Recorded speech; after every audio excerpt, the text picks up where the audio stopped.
Welcome. Today we're talking about insulin levels, healthy blood sugar levels in midlife.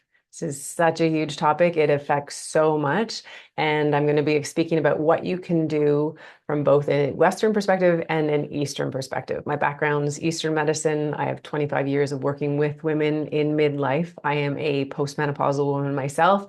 I have noticed and dealt with my own blood sugar imbalances. And it's so crucial, as you'll see as we go through, to balance is to understand your body and what you can do about it. Because if you can get a handle on this, it's going to make everything better. So welcome. My name is Angela Warburton. I am offering practical, doable, time-tested tools that help you.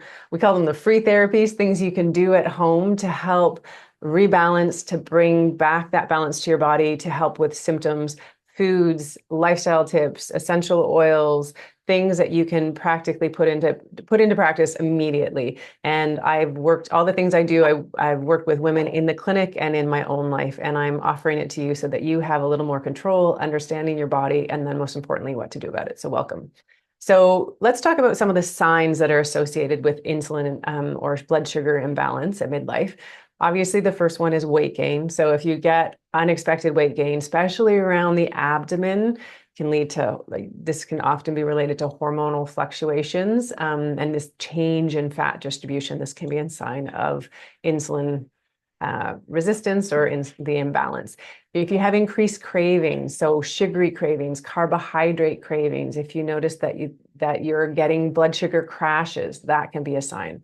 Mood swings. So if you're like irritable, anxious, going from like, I'm happy to like, oh, get lost. Like if you just notice you're triggered and you're all over the place, that can be a sign of this unstable blood sugar levels.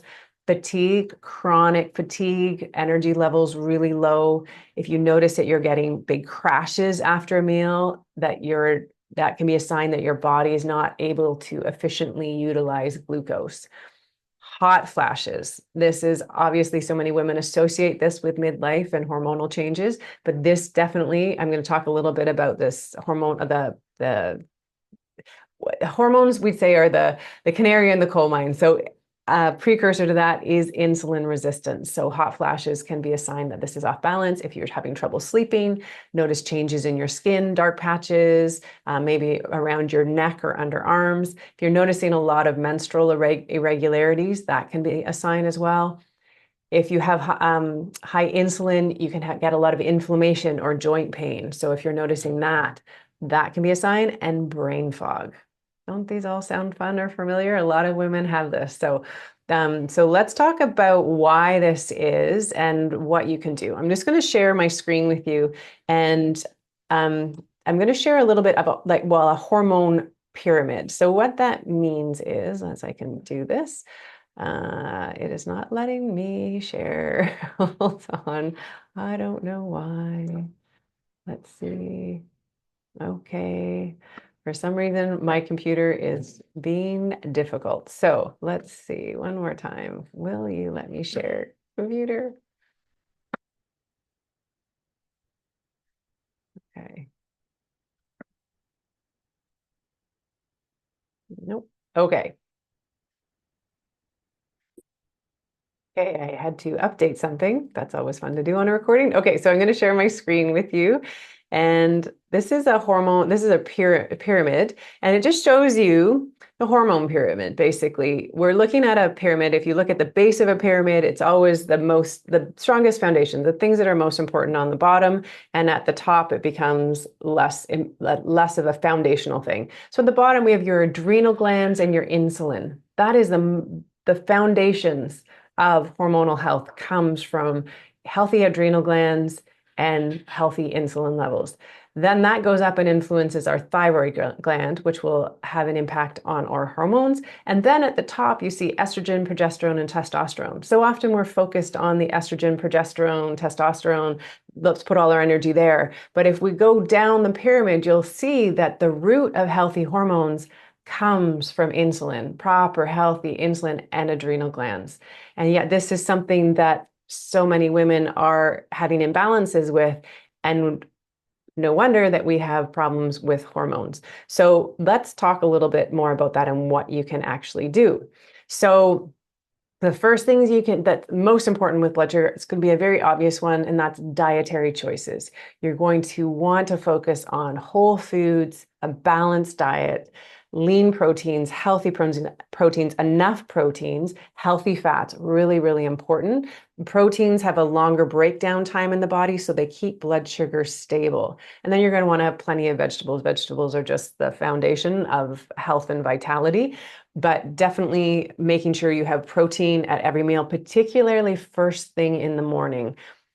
I'm a fan if some people are doing intermittent fasting. I'm more of a fan of fasting at night. I can do another video on that. But making sure you start the day with warm foods and protein and healthy fats, and that's going to kickstart your metabolism and help you maintain that. So avoid any processed food, refined sugars, high carb foods. They're just going to send you into a spike, glucose spike, insulin spike, and that's going to send your body in a bit of a tailspin. You also want to make sure you have fiber-rich food. So that's going to, again, slow that breakdown of food. When we have high carbs or high sugar foods, we get this spike and this crash. When you have proper protein, fiber-rich foods, vegetables, fats, it's going to have more of that stable. And then from a TCM perspective, it's not only what you put in your body, but your body's ability to absorb it. So you want to make sure that your digestive system is strong, it's healthy, it's absorbing the nutrients, it's breaking them down well. So anything you might associate with leaky gut would be a problem. It would mean that your body's not actually able to absorb properly and maintain that proper blood sugar. In Eastern medicine, we talk about the spleen and stomach system. So little things that you can do to support this: make sure your foods are warm and cooked so that it takes some of the stress out of your system for breaking it down. So many women I know are big into the smoothies or the raw foods or salads. If you're getting bloating after you eat, looser bowels, if you're that be a sign that you're not actually absorbing your nutrients. Even getting stuffy or exhausted after you eat, that's a sign that your system's off balance. Cooking your food, really simple. Taking the workout, that can help to stabilize your blood sugar. Just making sure that you're digesting what you're actually putting in there. Okay, the number 2, physical activity. So you want to move. When you move, you're actually using the blood sugar. So it helps improve insulin sensitivity and helps have better blood sugar control. Resistance training, definitely, as you age, building up more muscle. Many women are resistant, have been in the past anyways, or doing stronger, like bigger weights. You're not going to bulk up, but you're going to build muscle because we lose muscle as we age. So resistance training is important, but so is aerobic exercise. And this doesn't mean boot camp, high intensity, all the time running. It can mean brisk walks in the forest, going up hills. It can mean just bursts of energy and exercise through your day, like doing a bit of my physio loves like a 1-minute run, like just doing a stationary 1-minute run, getting up to go to the bathroom through your day. If you're sitting, do a 1-minute run, put on a song and dance to a song, go up and down your stairs a few times. Making sure you're getting movement in your day versus just sitting there is really, really important. So you want to increase your muscle mass. And when you have stronger muscles, it's actually going to help you absorb glucose during the day. And that can help you regulate hormones and regulate your hormones. It will also decrease that visceral fat that so many women complain about around your belly. And it helps to decrease your risk of type 2 diabetes or insulin resistance.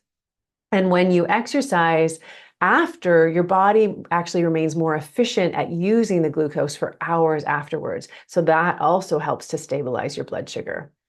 In Eastern medicine, we associate the movement with helping to circulate qi in the body. This is definitely part of what we'd say the liver qi health. Liver qi in Eastern medicine is really about managing stress, helping your body regulate cortisol levels, helping your body. Basically, when we get stressed and when we're sitting for a long period of time, it's like we have an internal traffic jam.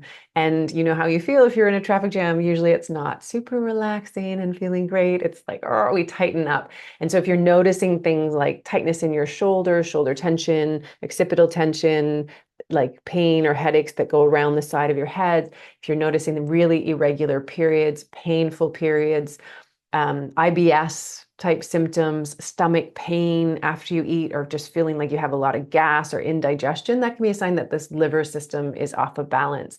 So when you do movement throughout the day, start your day with a bit of a walk, intersperse your day with walk, do those dance breaks, whatever it is, qigong, tai chi, beautiful ways to move this liver energy. It's going to help with your insulin regulation. So that's number 2. Number 3, for sure, this is the number one thing I see with midlife women in our modern culture is stress management. Cortisol levels, high cortisol, chronic stress is the number one thing I see affecting us. When we looked at that pyramid and the adrenal glands being at the base of that, when we operate with high levels of stress chronically, we are sending messages to our body that we're in survival mode. And that causes a really big imbalance. It raises our cortisol levels. When cortisol levels rise up, we sacrifice estrogen, testosterone to create more cortisol. That will send us into hormonal overdraft, and it can lead to insulin resistance. So stress management. You can do micro breaks, mini breaks throughout your day. I have a bunch of tools on nervous system calming activities. I'll put a few links in the notes. You can do essential oils can be really helpful for that. Just noticing your emotions. Noticing, I call it the I'm fines, which is how are you feeling? Fine. Yeah. Is this good with you? Yeah, fine. Fine. That's fine. It's not fine. It's not fine at all. And so noticing where you're saying it's okay or saying yes when you mean no. I talk about this all the time, but things shift in midlife. You are required to change. Things that might have felt good in the past aren't going to feel good now. Things that you might have enjoyed doing now, you don't, or you want to change dynamics in relationships. You want help with something. You want to let go of something. This is normal. So don't try to stuff yourself. I always say it like don't try to stuff yourself in a box that's too small for you. Or if you've ever been at a shoe sale and you see a pair of shoes that you love and it's just about a half size too small, but you put your foot in and you think, yeah, I can do it. I can do it. I can do it. And then you walk around in those for about half an hour and you're like, it friggin' hurts. Don't stuff yourself. Don't become your life might be like a shoe that's too small, and stop trying to stuff yourself in that and just listen to what is it that needs to be changed? What is it that the conversation that needs to be had? What needs to be plucked out of your schedule so you have a little more space so it's not causing you to be so stressed? Little things like this can help ease that stress in your life, create a little more space, and that's going to have a ripple effect on your adrenals, your cortisol levels, and your blood sugar, and then your hormones as well. And that will also help the fourth thing, which is sleep quality. So good sleep is essential. Ideally, you're getting 7 to 9 hours. Some people, no problem, even if it's disrupted. If you're getting longer, that's helpful. If you're not, I've got a ton of information on helping you help support you with healthy sleep, some essential oils, some other techniques. They did a study on young 20-something healthy individuals, and they deprived them of sleep for 5 nights. At the end of those 5 nights, they were at risk for type 2 diabetes. So they showed that they were pre-diabetic. So that blood sugar effect just by not getting enough sleep. So little things that you can do, decreasing your stress, eating properly, stopping any kind of stimulants or processed foods, making sure you've moved through the day. Start your sleep hygiene earlier. I have a sleep toolbox for anyone who's interested. I've got teas and rituals and TCM perspective on how to help your sleep. If you're struggling, there's lots that you can do, but just even prioritizing sleep, going to bed earlier. I find this is a big thing for a lot of women. Either they're staying up to get a bit of time on their own, or they're noticing they're tired around 8:30 and something says, it's too early to go to bed, I'll just stay up. And they stay up a little longer and the body says, she's not going to bed, so we better pump out a little more cortisol to keep her awake. And then we get that second wind. And the second wind isn't actually a second wind. It's your body being full of more cortisol, and often it's harder to go to sleep later. So if that's you, I recommend going to bed earlier with a book or something, just noticing when you're naturally going to fall asleep. And you do that for a few nights, you're going to reset your system, you're going to feel better, and that's going to help with your insulin levels. Okay, so those are four. And then the fifth one is my favorite essential oil to help to balance blood sugars and to help with the insulin levels, healthy insulin levels in the body. And that is geranium rose. It is an amazing, amazing oil for blood sugar regulation. It helps to regulate blood sugar. It also helps to regulate estrogen and progesterone in the body. It helps to support weight management. It also has anti-inflammatory properties, and it actually is beautiful for stress in the body as well. I have a whole video on that, but I've got a very, very, very simple technique that you can use.